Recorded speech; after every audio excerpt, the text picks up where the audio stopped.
Alright, video. Responding sort of, kind of. I'll just go through my comment to Hythloday's video. Demanding whatever. He wants to do this rigid logic thing. It's okay, but I just don't know if it's... Yeah, well, it can't hurt, I suppose. I just don't know if you can really pick it that far apart without finally getting to some core, fundamental, subjective interpretation.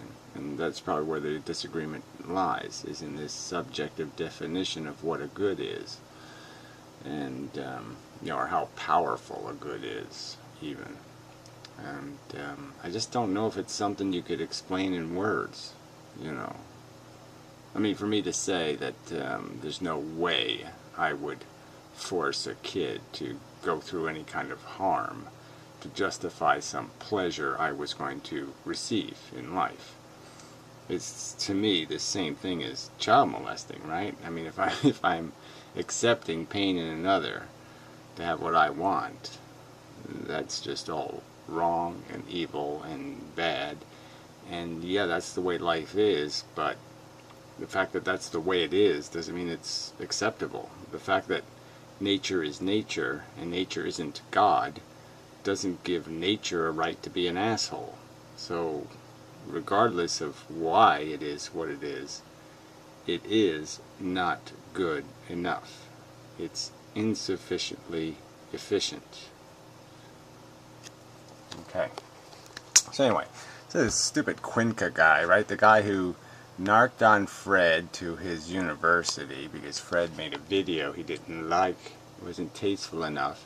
Probably the guy who had the cops come to my house because I'm speaking of philosophy on the internet that is threatening to the high school somehow. I don't think so.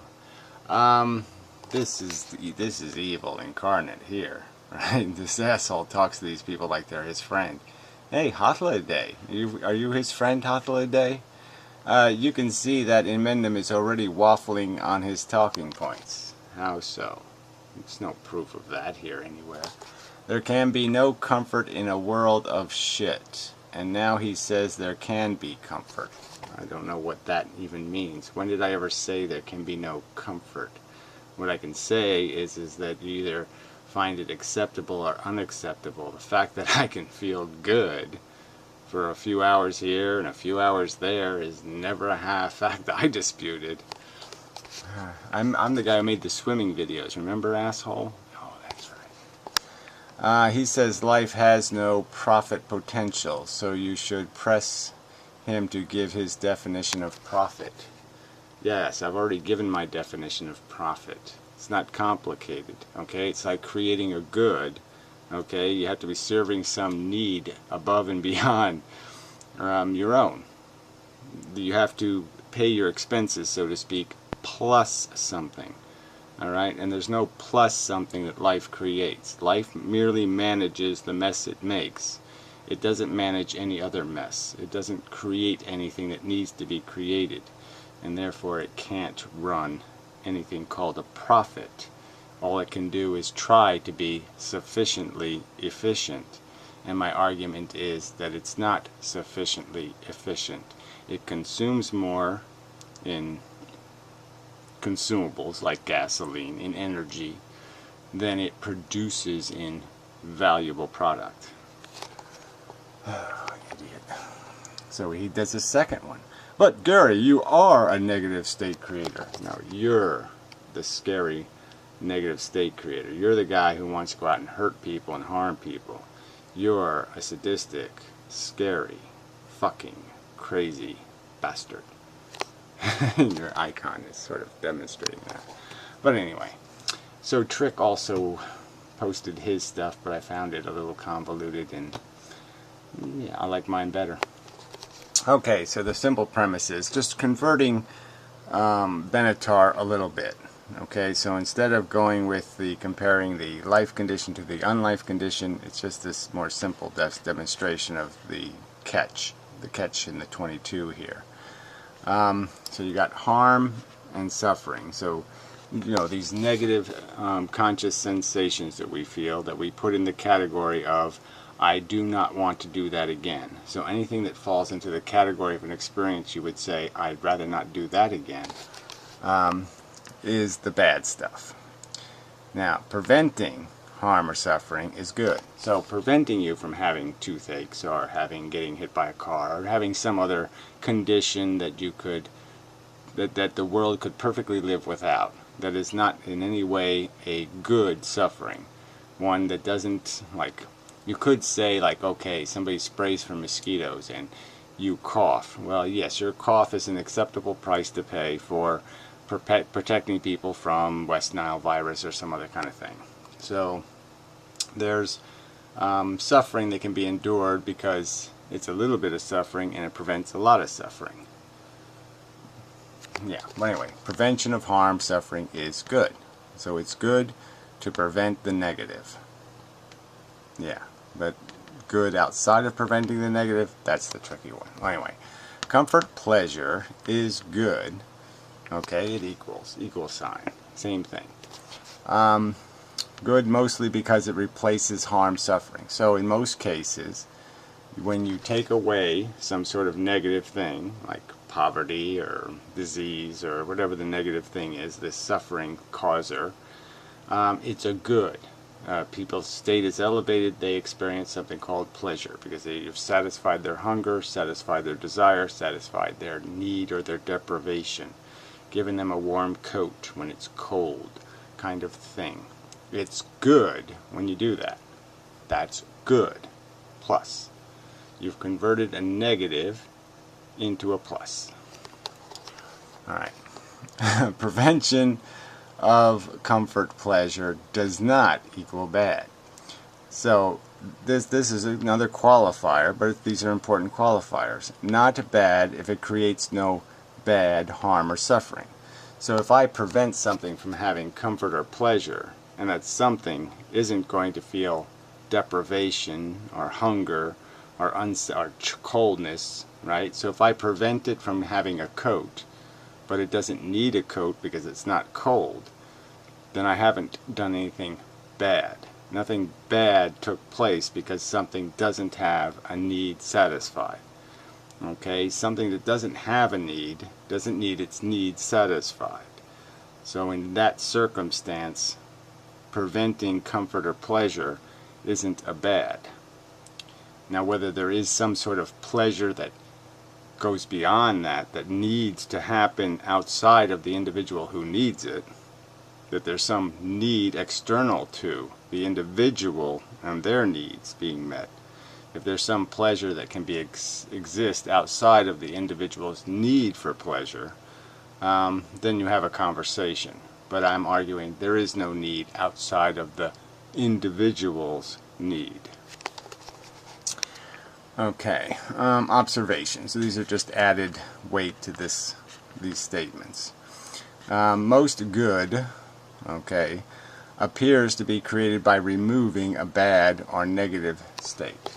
So it's just kind of obvious that we can just analyze all the things that make us feel good, and they're usually things that we need resolved, like we desperately are lonely and we find somebody and now we're not lonely anymore. Some sort of deprivated state exists first, and then we migrate from that deprivation to a less deprivated state, and we feel good when we make that migration. Yeah. That's what I would observe. Another observation. We do not mourn unrealized comfort, pleasure if no consequential harm is caused. So that's like the Martian example, or the Venetian example, or the Plutonian example, or the Saturn example, or even the earthly example, that we don't see it as a bad thing because there are billions of people that could exist if we wanted them to. If we really wanted to tighten our belts, we could afford to have even more people. We could pay people to have more people because peopling is innately good, but we don't do that because somehow we don't see the not realized good of having a pleasure as at all necessary unless there's an entity in need first. It is the need of the entity that makes us think they need the good state.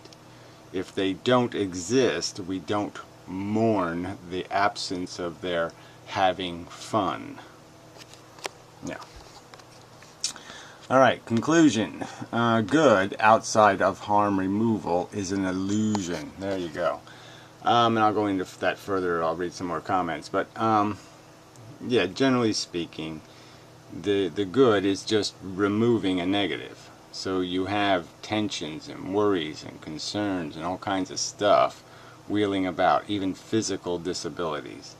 And it feels good when you relieve those tensions and aggravations and irritations. And you have been physiologically designed for some of those to be recurring, like food, acquisition, and, sex, generally speaking. And that those activities are relieving tensions, disposing of our, relaxing us in a sense. And it's through that relaxation, almost like a massage or something, that we derive pleasure, because they take us away from our native state of tension and irritation, and they put us in a state of relaxation and peace. Okay, outside is an illusion, and the only real value is the negative and the just relative positive of its removal.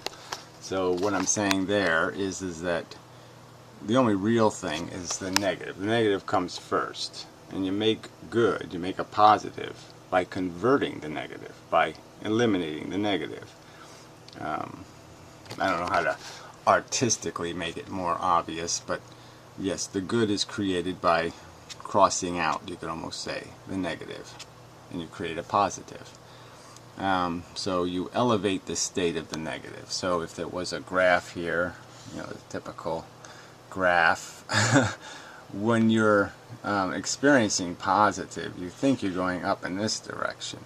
But what you're really doing is going this way. You're getting out of this negative condition and moving to a positive condition.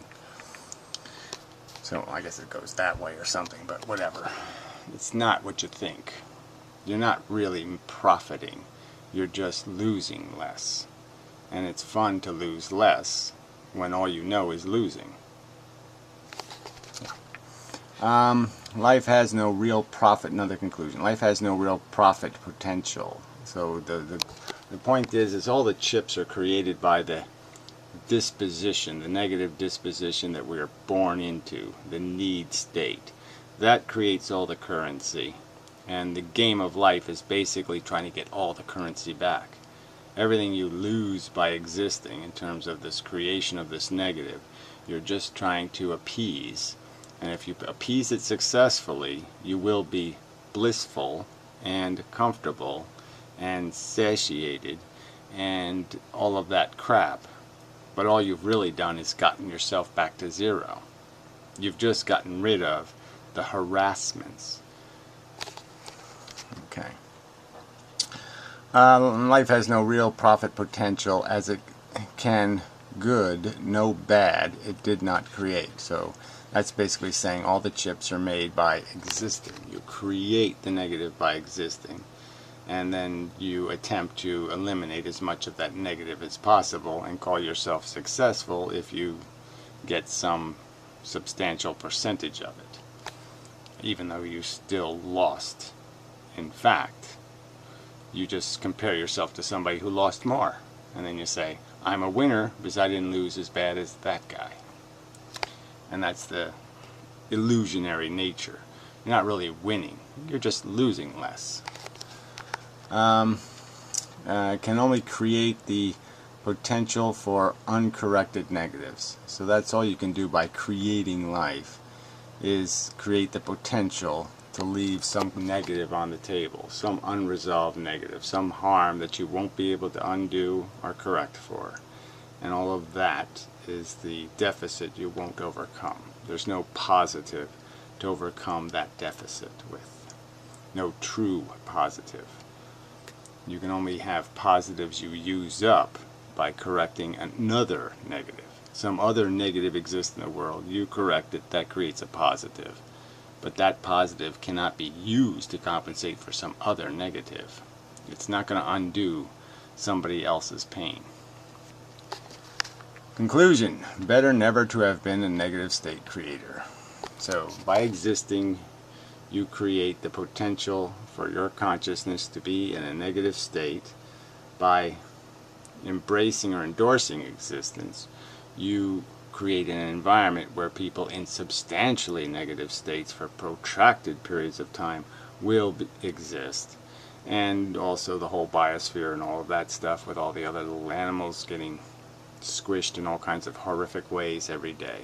All of that is the price you pay, and it's better that you never get into this messy game, quote unquote, in the first place, because it's a game that there will be, inevitably, will not be profitable.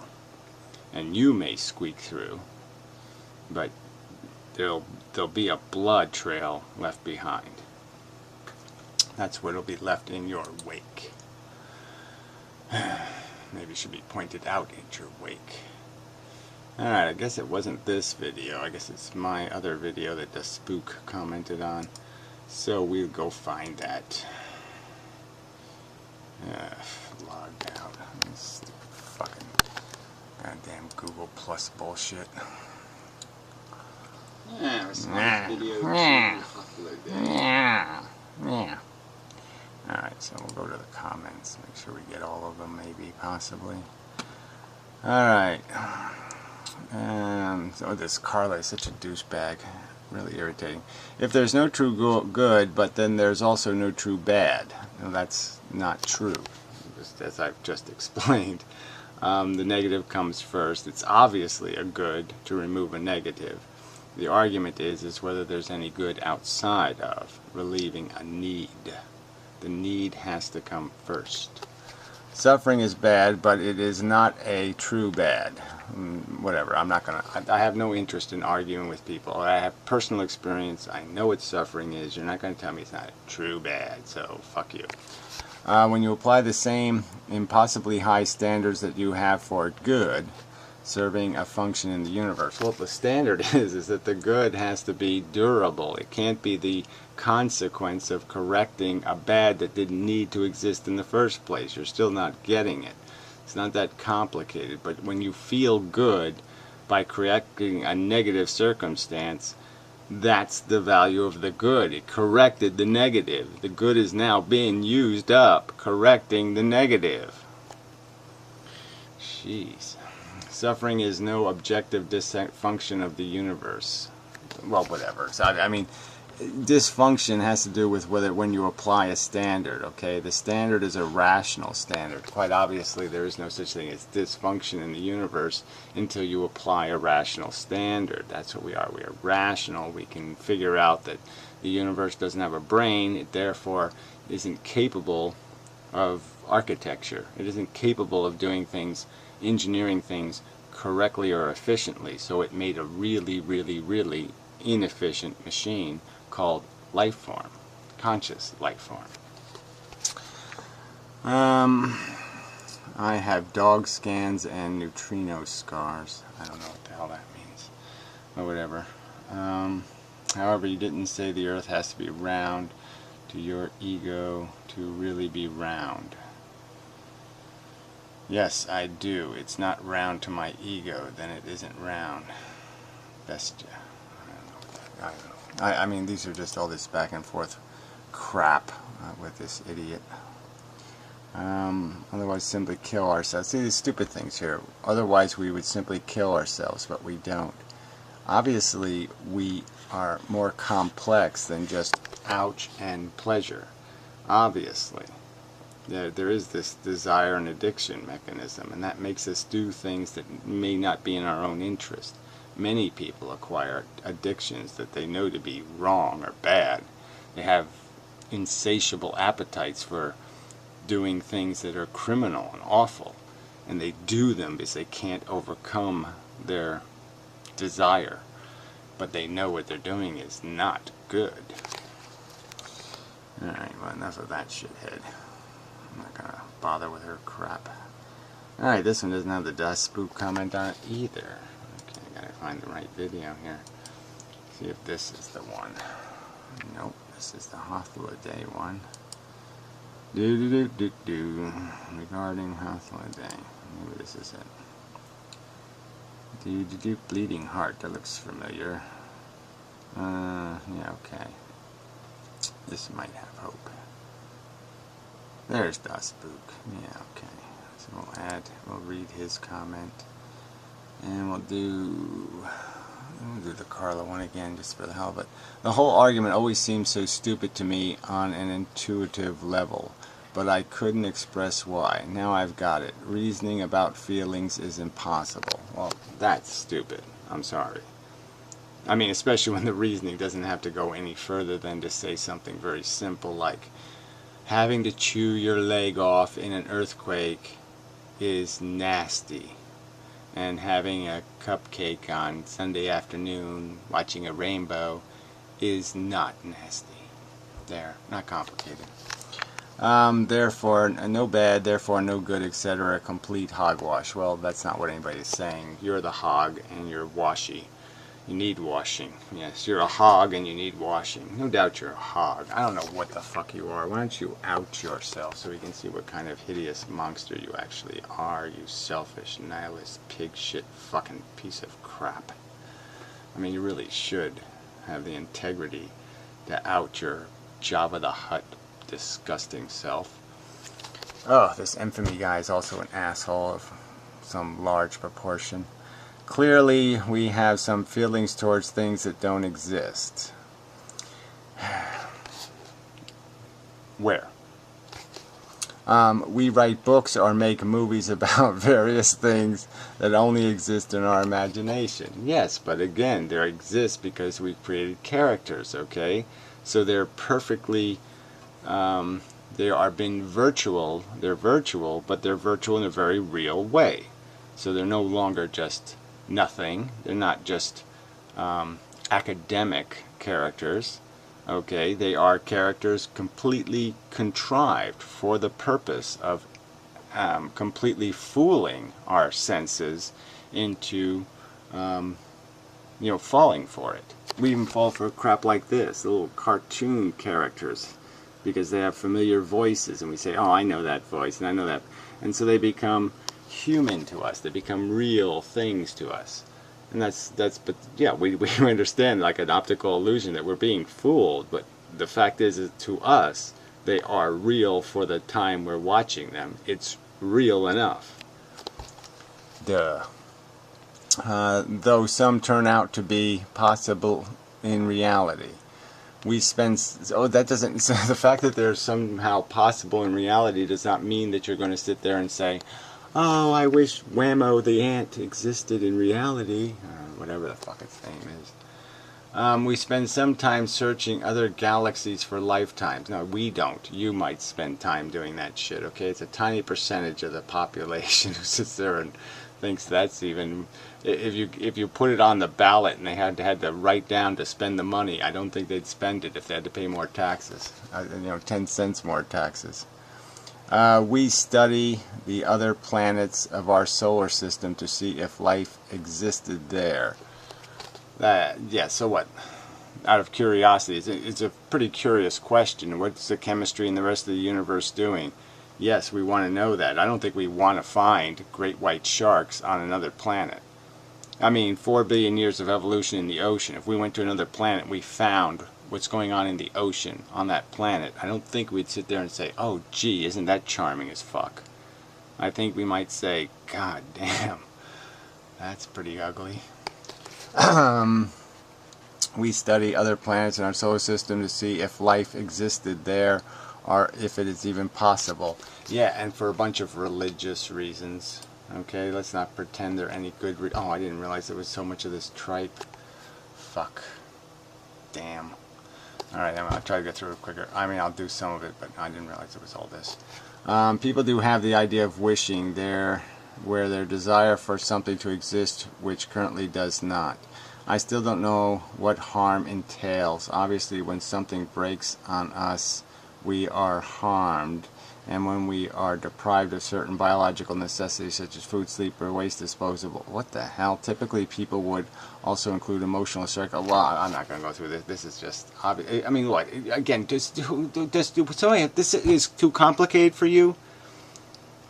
You don't understand. You have to go through all this minutia over something as simple as the fact that when you live, you're going to be subjected to a quanta of very unpleasant sensations, and some people have a ton of that shit, and then some people get lucky and never even have a migraine headache, right? So what? All right, well, what does this have to do with anything, idiot? Also assume that everyone were potentially paying sufficient degrees, then we would all definitely consider life torture and be more than willing to end our lives. Well, look, the point is that perpetual pain is what we are creating by creating life. You're perpetuating the elephant man's existence, okay? It's been the elephant man, then it was the elephant woman, then it was the elephant kid, and then the elephant. And it just keeps going on and on and on because you keep investing in this shit, okay? The insane asylums still have insane people in them, fucker. And it's your fault. Your fault. You mishy-mushy, wishy-washy piece of shit. Also, how is preventing something that could have been good not a bad? Well, just as I just explained, because, well, you didn't hear me explain it. But, I mean, good in what way? Good in some way that's good enough? So you would torture a kid to have some of your pleasures? There's some pleasure you've experienced that you would torture a child to have? You'd let the elephant man live for a year with his elephant man disease for some pleasure you've had? You've done something worthy enough in your fucking lousy, crappy, shitty existence to justify torturing another human being? And the real argument is that 99.999% of the torture is the biosphere you're tormenting every day to breathe your fucking air, you fucking cunt. God, you people suck. Also, I don't know, we already did that.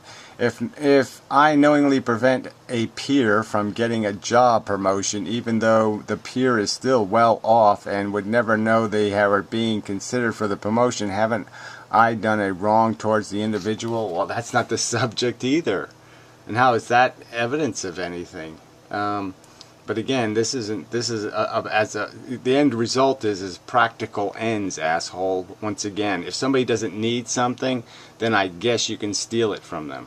Yeah, I guess it just goddamn doesn't matter. Okay, but the point is once you sanction stealing, people won't steal from people who don't need what's getting stole. They steal from people who do need what's getting stole. And that's the fucking problem. There's no problem with murder, theoretically, if you just kill shitheads. Wink, wink. What if the peer really wanted the promotion and deserved it? Well, that changes the whole sentence you just wrote up there, so what's the fucking point of doing that, you stupid cunt? Oh, these comments are just, I shouldn't read comments. Comments are just too stupid. So I'll do this spook, because he's also an idiot. When one is content and the builds themselves up to having an orgasm. Oh, this is not good. When one is content and I guess then builds themselves up to having an orgasm. Well, is that what you do when you're content? No, you usually do that when you're not content. Okay, so, but regardless, so let's just say you're perfectly blissful and then you decide to have a wank. Okay. This blissful state is not blissful because there was a removing a bad. This blissful state is not blissful because there was a removing a bad. Another two sentences, both of them are terrible. He's basically saying the orgasm is not created by removing a bad. I'm going to argue that yes, it is. That's why they only last that little short period of time, and it's why I think if you just examine your own sensations, it's playing you. There's something. It's like it's a sadomasochistic thing in a way. It's a pain pleasure-y thing. Okay, it's doing that weird little twisting of the screw in this weird little way, where it's giving you something and enticing you with something, and then giving and enticing. It's jerking you off. But anyway, but you can definitely get the idea that what it's basically doing, you're basically taking all the demons that are in you, and you're basically releasing them. You're releasing the demons. It's definitely got that component to it. And I don't think you could pretend otherwise. You have to have some harassments, or I bet you it's not going to be as good an experience. And I bet you that's why some people have to hang from shower curtains and do, whatever, the hokey pokey, to get off. Because they have to keep doing more and more because they become just gluttons. This example is a class of goodness that is not reliant on absenting badness. Well, again, I would argue differently, but even if you were correct that in orgasm we have a state that is some sort of pure perfection thing or whatever, that's a real power good, I'm going to argue that that feeling is not good enough to justify torturing anybody, you fucker. Instead, it is an increasing of goodness from a good state. Well, like I said, I think that's nonsense. I think the more you need it, the better it's going to be, and that's the fact of it. Depriving it of good without harming it wouldn't be a bad thing. It's akin to saying to keep all people from having an orgasm isn't bad. No, it isn't akin to saying that at all. Again, you have to need something.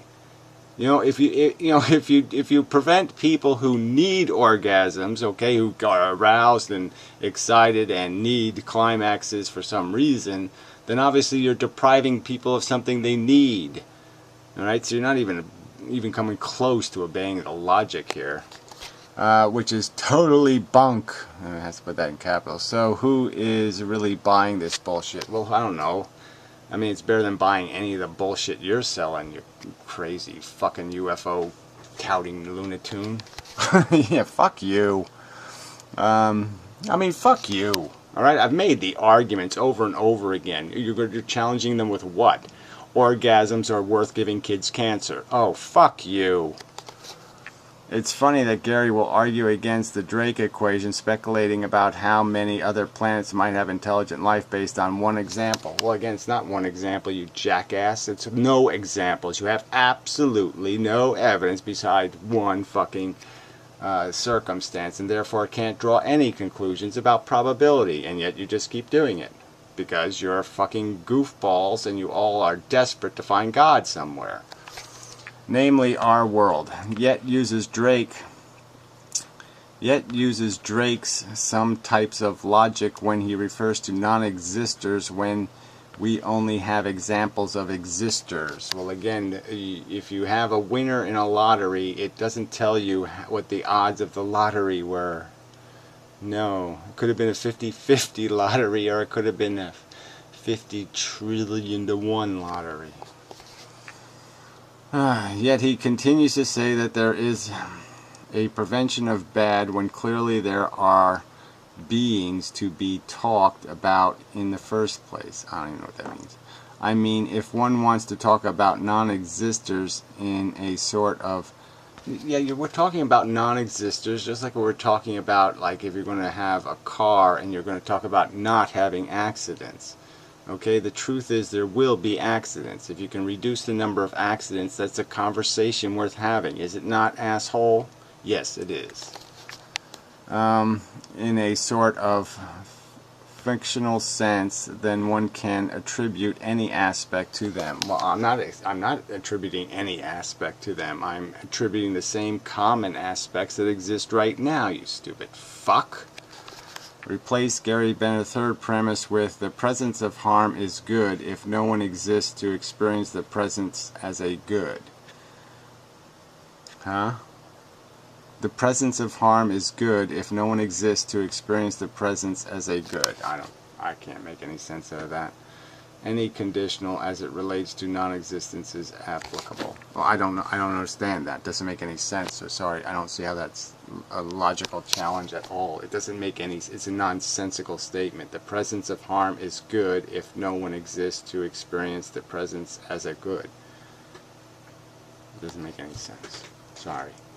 It's nonsense. It doesn't relate to anything real. Okay. The fact is there will be people who will suffer in the future if we create them. That's a fact. It's not a fantasy or a fallacy. It's not made up. It's the biological function. And the biological function is not to experience harm as a good. And by definition, we've already said it's impossible for a harm to be a good because it is, of course, a negative. Asshole. Just fuck off. I'm just so sick of stupid fucking idiotic arguments. This is just stupid idiotic nonsense. You're all so fucking desperate to protect your egos, and that's it. You have nothing else in this fight but your goddamn egos. Nothing else at all. You just want to exploit because you want to. Fuckers.